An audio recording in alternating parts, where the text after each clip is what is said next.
하나님 말씀은 신약 성경 12페이지, 신약 성경 12페이지, 마태복음 9장 9절부터 13절까지 봅니다.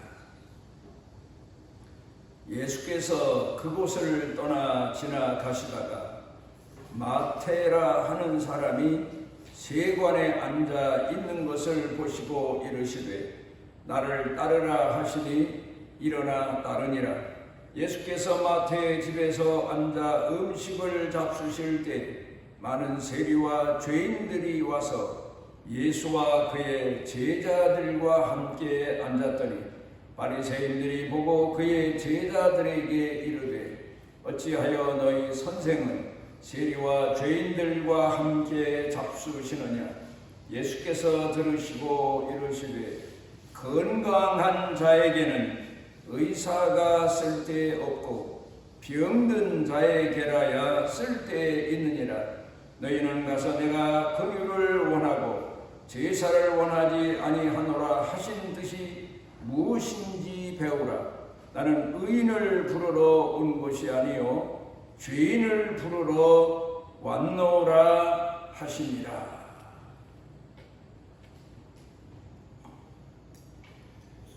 미국의 유명한 에디슨 발명가 박사님이 한 동네를 방문하게 되는데 한 어머니가 아이를 데리고 와서 이 아이에게 축복해 주십시오. 그리고 이 아이가 평생 잊지 못할 교훈의 말씀을 들려주십시오 하고 부탁을 했더니 에디슨이 그 아이의 머리를 쓰다듬으면서 그 아이에게 일러준 말이 앞으로 공부를 할 때에 시계를 보지 말아라. 그 한마디를 가르쳐 주었다고 합니다. 시계를 보지 말아라 하는 말은 공부할 때에 시간에 대해서 다른 데 대해서 마음을 뺏기고 정신을 빼앗기면 공부를 제대로 못하게 된다. 그런 얘기입니다. 공부할 때에는 공부에만 시간 가는 줄 모르고 집중할 줄 알아야 많은 공부를 해서 훌륭한 사람이 될 수 있다. 그런 이야기를 들려주었습니다. 지금 이 이야기를 이 시대에 어린 아이들, 자라는 아이들에게 들려준다고 하면 아마도 이런 얘기일 겁니다. 공부할 때에 핸드폰을 절대 보지 말아라. 이 얘기는 아이들에게만 들려줄 얘기가 아니라 어른들에게도 꼭 들려주고 싶은 이야기입니다. 아이들이 공부할 때 핸드폰을 켜놓고 TV를 켜놓고 그리고 공부를 해야 잘 된다는데 공부에 집중하는 거 아닙니다. 대강 아는 정도로 그치겠다는 방식이지. 공부에 집중하기 위해서는 핸드폰도 TV도 다 꺼놔야 됩니다. 어른들은 예를 들어서 내가 누군가와 중요한 분, 내가 존경하는 분, 내가 교훈을 받을 분, 이런 분들을 만날 때에는 핸드폰을 무음으로 해놔야 돼요. 우리가 예배 드릴 때 성도들이 핸드폰을 무음으로 해놓는 것은 아무리 바쁜 시간이, 바쁜 일이 나를 기다린다 해도 하나님 앞에 예배 드리는 한 시간만큼은 무음으로 해놔야 예배에 집중을 할 수가 있습니다. 그런가 하면 내가 존경하는 분을 찾아뵐 때에도 핸드폰부터 무음으로 해놓고 가야 됩니다. 만약에 아주 급한 전화가 올 일이 있으면 어른을 만날 일과 급한 전화가 올 일이 겹치게 되면 양해를 구하고, 그리고는 잠시 전화 오게 되면 양해를 구하고, 그리고 전화를 빨리 끊고 빨리 말하고, 그리고 다시 어른을 뵐 수 있어야 됩니다. 그렇지 않으면 도무지 예의 없는 사람처럼 별것도 아닌 전화인데 전화벨을 울리면 전화를 들고, 그리고 전화 받느라고 정신이 없고, 그러면 어른을 찾아 뵙는 예의가 하나도 없는 사람이 되어버리고, 그리고 그 자리가 참 이상한 자리가 되어버리게 되고, 오히려 자기의 인격이 없음을 내보이는, 존경하는 마음이 부족함이 없음을 내보이는 계기가 되고 만다는 사실입니다. 이 점을 아이들도 그렇고 어른도 그렇고 유의해서 마음에 새겨두고 사회생활을 해야 될 겁니다. 헝그리 정신이란 말이 사회에서 많이 쓰는 말입니다. 옛날에 우리나라 올림픽에서 축구 4강까지 갔을 때에 그때 히딩크 감독이 한 얘기가, 나는 아직도 배가 고픕니다. 헝그리 정신의 이야기를 했습니다. 그 얘기는 더 이만하면 됐다가 아니라 더 축구에 열정을 다하고 훌륭한 선수들을 길러내서 더 좋은 성적을 내야 되겠다는 열망이 가슴속에 더 커집니다. 그런 얘기입니다. 헝그리 정신. 이거는 배가 고프면 사람이 뭔가 먹을 것을 찾아서 헤매거나 아니면 먹을 것을 먹어야 된다는 그 갈망하는 마음이 대단히 커집니다. 그래서 2, 3일 굶게 되면 사람이 먹는 것 외에는 다른 생각에 집중할 수 없을 만큼 이 배고픈 정신은 사람을 좌우합니다. 그래, 시편 1편 가운데 보게 되면 다윗이 그런 고백을 했습니다. 내가 하나님의 말씀과 은혜를 갈망하는 마음이 헝그리 정신입니다. 마치 배가 고픈 맹수가 자기 먹을 것을 찾아서 산과 들을 헤매면서 사냥감을 찾아 헤매는 것처럼 내가 하나님의 은혜를 이렇게 갈망합니다. 그렇게 고백을 했습니다.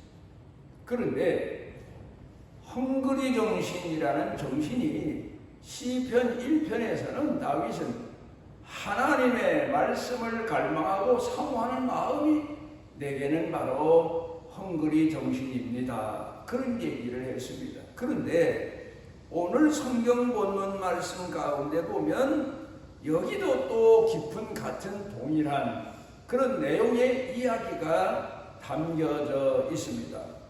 예수님께서 이 땅에 오실 때에는 유대인들에게 있어서 그 어느 시대보다도 더 메시아를 갈망하는 마음이 대단했습니다.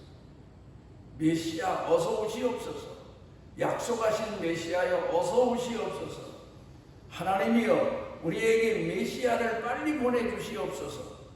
사람이 고난을 당하게 되면, 역경을 당하게 되면 신앙생활에 있어서도 더 하나님을 향한 신앙의 열정이 되살아나는 것처럼 유대인들도 그 나라가 고난과 역경을 당하게 되면 메시아를 갈망하는 마음이 더 커진 겁니다. 그래서 어느 때보다도 종교인들도 백성들도 로마의 속국 아래서 핍박을 받고 고통을 겪고 신앙생활 마음껏 못하고 하니까 우리에게 약속하신 메시아여 어서 오시옵소서 하는 열망하는 마음이 대단했습니다. 제사장도 그랬고 레위인도 그랬고 바리새인도 그랬고 그 어떤 사람이든 그랬습니다. 그런데 특별히 그런 가운데서도 더 특별한 사람들이 있었는데 에세네파 사람들이라고 보통 말합니다. 학문적으로는.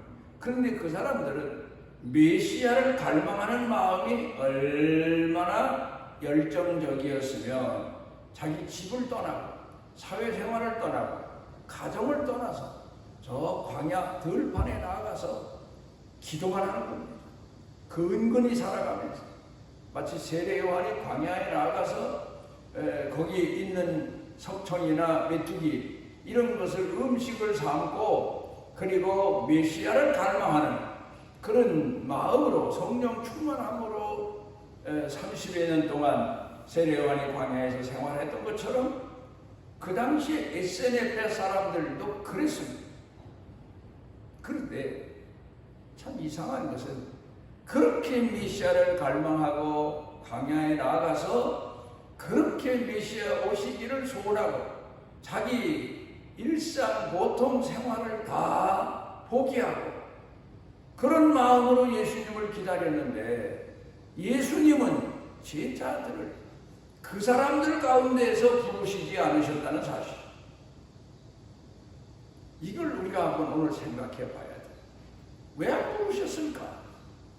대부분 예수님의 제자들 부르신 사람들을 보면 어부들, 갈릴리 어부들, 그렇지 않으면 세리들, 이런 사람들, 물론 제자들 가운데서 그렇지 아니한 사람들도 몇 사람 기록된 내용이 나오긴 하지만 에세네파 사람들을 예수님께서 제자로 삼지 않으셨다는 것, 우리가 깊이 생각을 해봐야 돼요. 제자로 삼지 않으셨다. 이유가 뭘까? 그렇게 메시아를 갈망하고 기다렸는데.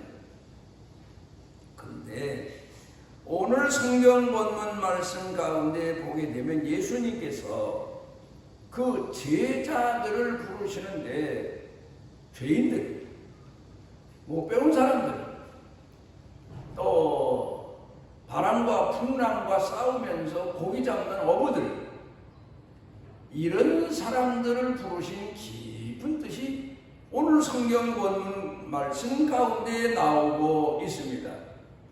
그 내용이 뭔가 하면 병든 자들, 헝그리 정신, 배가 고픈 사람은 내가 뭘 먹었으면 하는 마음이 간절한 것처럼 병든 사람은요, 내가 이 병에서 빨리 건강을 회복했으며 이 병이 나았으면 하는 마음, 헝그리 정신과 다를 바가 없습니다. 오히려 헝그리 정신보다 더 갈망하는 마음이 병든 자가 건강해지기를 바라는 마음, 그 마음입니다. 우리는 보통 생각할 때에 사명자가 누굴까? 달란트라는 말을 사용합니다. 보통 사람들. 하나님 앞에 부름받은 사람들 중에 각각 그 달란트가 다르다. 어떤 사람은 목사로, 어떤 사람은 장로로, 어떤 사람은 집사로, 성도로, 각가지, 어떤 사람은 음악으로 하나님 앞에 쓰임받기 위해서. 그런데 이 사명을 하나님께서 어느 때 주시나? 우리가 어느 때인지 잘 모릅니다. 성령께서 그 마음 가운데 주시는 갈망하는 마음. 그러니까 죄인들 중에도 이미 벌써 하나님께서 하나님을 향한 갈망하는 마음, 신앙을 향한 갈망하는 마음을 주셨는데 본인이 그 부르심의 음성을 제때 응답하지 못해서 죄인으로 있고 낮은 자로 있고 어리석은 자로 있을 뿐이지 사명은 벌써 이미 그 마음 가운데 주셨다는 사실. 왜요?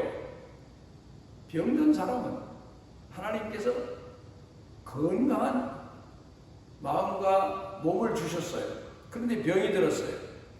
그러면 빨리 낫기를 바라요. 그런 것처럼 하나님은 벌써 이미 이 마태나 삭개오나 또 베드로나 요한이나 야고보나 이런 사람들 마음 가운데 그들이 제자로 부르심을 받기 전에 이미 벌써 베드로, 요한 같은 사람은, 안드레 같은 사람은 뭐 성경학자들이 말하기를 세례 요한의 제자였는데 예수님에게로 보냈다, 세례 요한이. 그런 이야기를 하기도 합니다만은, 겉으로 보기에는 사명자 될 만한 자격이 없어요. 학문이 별로 없어요. 뭐 배운 바가 없어요. 제사장들로부터 교육받은 바가 없어요. 그 당시에 선생이고 랍비인 분들로부터 교육받은 바가 없어요. 그런데 벌써 그 마음 가운데에는 갈망하는 마음, 메시아를 갈망하는 마음, 하나님께 충성하고자 하는 마음, 내 목숨을 버리고라도 하나님을 위해서, 주의 복음을 위해서, 주의 몸된 교회를 위해서 순교하고자 하는 마음, 그런 마음이 아주 강렬했다는 사실. 오늘 본문 말씀으로 돌아가서 보면 예수님께서 마태와 세관에 앉아 있는데 가까이 아마 가셔서 나를 따르라, 그렇게 말씀하셨겠죠. 여기에서 우리가 하나 생각해 볼 수 있는 것이 바로 마태를, 또 베드로를 고기 잡는 데 찾아가셔서 나를 따라라 부르십니다. 동일한 내용입니다만 그 가운데에는 긍휼히 여기시는 마음, 그게 숨겨져 있던 거예요. 부르시는 자마다 긍휼히 여기시는 마음. 왜? 성경에 기록된 내용으로 돌아가 보면, 히브리 개념으로 돌아가 보면 긍휼이라는 말은 헤세드라고 하는 말인데, 이 헤세드라고 하는 말은 사랑이라는 말이요, 긍휼히 여긴다는 말이요, 불쌍히 여긴다는 말입니다. 그래서 구약 시대에도 보게 되면 이스라엘 백성들이 하나님 앞에 기도할 때 우리를 불쌍히 여겨 주옵소서, 우리를 긍휼히 여겨 주옵소서. 그 말이 무슨 말입니까? 내세울 만한 의의가 없어요. 사랑받을 만한 인격도 없고 자격도 없어요.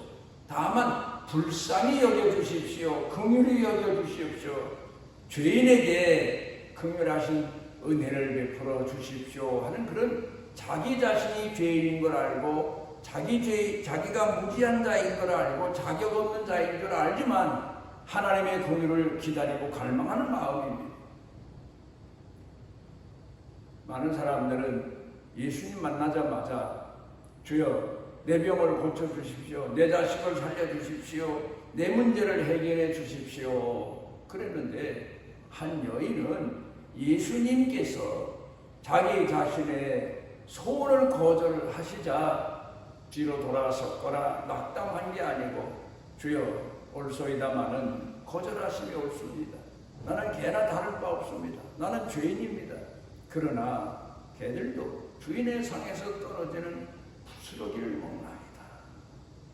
내게도 죄인이지만 하나님이 죄인에게도 비를 내려주시고, 죄인에게도 햇볕을 내려주시고, 죄인에게도 이 땅에 살 수 있는 긍휼을 베푸시는 것처럼 내게 긍휼을 베풀어 주시기를 갈망합니다. 자기 자신을 압니다. 그렇지만 긍휼 속에서 자신이 은혜 있기를 바란다는 그 고백을 통해서 예수님께서 내 믿음이 크다 그렇게 칭찬하시고 그 여인의 딸을 고쳐주신 내용이 성경에 나옵니다.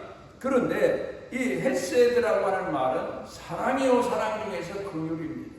그런데 이 헤세드라고 하는 말의 어원은 헬라어에서, 아니 히브리어에서 어원은 라함이라고 하는 말인데, 그 말은 곧 자궁이라는 말입니다. 어머니 태란 말입니다. 그러니까 어머니 태에 있는 생명은 온전히 어머니의 사랑, 어머니의 은총을 통해서 점점 자라게 되고, 그 아이가 세상에 태어나게 되고, 그리고 자라 성년이 되게 되고, 아무 자격도 없는, 어찌 보면 존재 가치도 없는 그런 자를 어머니가 사랑합니다. 어린아이를 잉태하는, 자기 몸에 잉태된 어린아이를 사랑하고 귀히 여기고, 그리고 나아서 사랑하고 자기보다 더 귀히 여기고 키우고, 그게 바로 긍휼의 내용이라는 말입니다. 그러니까 세관에 앉은 이 마태에게 예수님께서는 어려워서 가신 게 아니에요. 칭찬할 만한 게 있어서 가신 게 아니에요. 병든 줄 알고 가셔요. 죄인인 줄 알고 가셔요. 그가 자기 죄 때문에 몸부림을 칠 정도로 고민하고 갈등하고 그러면서 하나님의 긍휼하신 은혜를 갈망하는 걸 아셔요. 그리고 예수님께서 아시고 찾아가셔서 나를 따르라. 그때 아마 이 성경 본문에 기록되어 있는 마태는 이런 생각을 했을 겁니다. 예수님, 저를 왜 부르십니까? 제가 예수님 제자가 돼서 따라다니면 세상 사람들이 뭐라고 하겠습니까? 그렇지 않아도 예수님이 나를 따르라. 그리고 마태를 부르십니다. 그리고 마태가 너무 감격스러워서 자기 집에서 예수님을 모시고 잔치하는데 수군수군 됩니다. 바리새인들이나 다른 사람들이.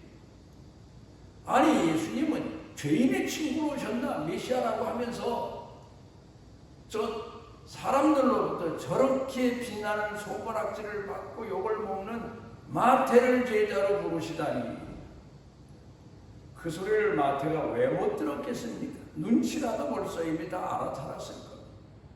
그래 아마 속으로는 예수님 저를 부르시고 제자로 삼아주시는 것만은 감사하지만 저 때문에 예수님께 영광이 되는 게 아니고 예수님께 욕이 돌아갑니다. 그래요. 우리 예수 믿는 사람은 나 때문에 하나님께 영광이 돌아가면야 두말할 것도 없이 감사하고 감격하고 내 기쁨보다 크지만, 나 때문에 하나님께 교회에 욕이 돌아간다면 얼마나 고민스러운 일이고 고통스러운 일입니까? 그런데 예수님은 그 사실을 다 아시고 마태의 마음의 갈등도 아시고, 그리고 예수님을 비난하는 사람들의 소리도 다 들어 아시고, 그리고 거기에 대한 대답을 한마디 하십니다. 건강한 사람에게는 의원이 쓸데없다. 나는 의인이다. 나는 천국 갈 수 있다. 나는 하나님의 자녀다. 나는 자격이 충분하다. 나는 상을 받을 거다. 은혜 받고 은총 받고 내 자손 대대를 축복받을 거다. 그런 사람은 건강한 사람이지만, 그런데 나는 죄인입니다. 내 죄를 어찌 해줍니까? 병든 사람이 이 병을 어떻게 고쳐야 되나고 고민하고 갈등하고 그러면서 의원을 찾고 병원을 찾고 약을 찾는 것처럼 하나님 앞에 이런 마음을 가진 사람, 그래서 내가 이런 사람, 마태 같은 사람을 불러서 치료하고 제자로 삼기 위해서 메시아가 왔다. 그런 말씀을 오늘 성경 본문에서 하시고 계신 겁니다. 하나님은 사무엘상 16장 10절에서 사무엘 선지자가 말한 것처럼 사람의 중심을 보십니다. 내적 심령을 보십니다. 그 마음의 신실함을 보십니다. 그 마음의 굶주림을 보십니다. 묵상하는 마음을 보십니다. 열망하는 마음을 보십니다. 그래서 그를 제자로 부르시고 치료해 주시고, 그리고 나아가 복음 전도자로 사도로 예수님께서 사용해 주신 겁니다. 오늘도 우리는 우리 마음에 갈망하는 그런 마음을 보시고 귀히 여기시고 치유해 주시고 응답해 주시고 저런 사용하시는 그 주님을 다시 깊이 생각하며 내 자신의 정체의식을 바로 할 줄 알아야 됩니다. 바리새인들, 서기관들, 그런가 하면 레위인들, 제사장들, 그 당시 자기네는 의인으로 착각했습니다. 건강한 사람으로 착각했습니다. 하나님 앞에 복받을 사람으로 착각했습니다. 그런데 죄인들, 세리, 창기 이런 사람들은 내가 죄인입니다. 나는 하나님의 긍휼하신 은혜를 입을 자격도 없는 줄 압니다마는, 그러나 태어나고 목숨이 있으니 하나님의 긍휼하신 은혜 속에 삽니다. 우리를 불쌍히 여겨주십시오. 이런 갈망하는 마음이 큰 그런 사람들을 부르셔서 치료해 주시고 그들을 제자로 삼으셨다는 사실을 우리가 마음 깊이 새기고 우리도 우리 자신의 실체를 알 줄 알아야 됩니다. 내가 죄인인 것을, 무능한 자인 것을, 무익한 자인 것을, 어리석은 자인 것을, 부패한 자인 것을, 타락한 자인 것을 깨닫고 주 앞에 회개하는 마음으로 긍휼하신 은혜를 구하며 주의 부르심에 응답하는 성도로 살아가시기를 바랍니다. 우리를 사랑하시는 아버지 하나님, 긍휼하신 은혜를 감사드립니다. 우리같이 무지한 자, 어리석은 자이지만 주님을 향한 주의 긍휼하신 은혜를 사모하고 갈망하는 마음을 보시고 우리에게 그런 마음을 부어주시고 우리를 불러주시고 들어 사용하시고 치료해 주시고 또 우리를 귀히 여겨주시는 은혜를 돌이켜 생각하며 감사와 찬양과 영광을 돌립니다. 우리 자신의 마음을 헤아리고 우리의 심령을 헤아리시는 그 주님의 고귀하신 손길을, 눈길을 그리고 성령의 감동하심을 늘 가슴에 안고 사는 축복의 은혜를 더하시옵소서. 예수님 이름으로 기도드리옵나이다. 이스라엘의 하나님 여호와께서 그 날개 아래 보호를 받으러 온 내게 온전한 상 주시기를 원하노라. 우리를 죄인 중에 있는 처지에서 병든 자인 줄 아시고 부르셔서 건강을 회복하도록 치료하시는 것처럼 하나님의 사람으로 살아갈 수 있도록 양육해 주시고 치료해 주시고 세워주시고 이끌어 주시는 우리 주 예수 그리스도의 무한하신 은혜와 우리를 어머니가 그 자식을 품은 것처럼 우리를 영원토록 품에 품으시고 사랑하시는 아버지 하나님의 만극하신 사랑과 우리 속에 내재하셔서 빛이 되시고 소금이 되게 하시고 하나님 앞에 감동하게 하시고 또 믿음을 지켜가게 하시는 성령님의 능력의 은총이 사랑하는 자녀들 머리 위에 영육간에 사는 생활 중에 경영, 일터, 가족 중에 온 교회 중에 넘치고 넘치도록 함께 하시기를 축원하옵나이다.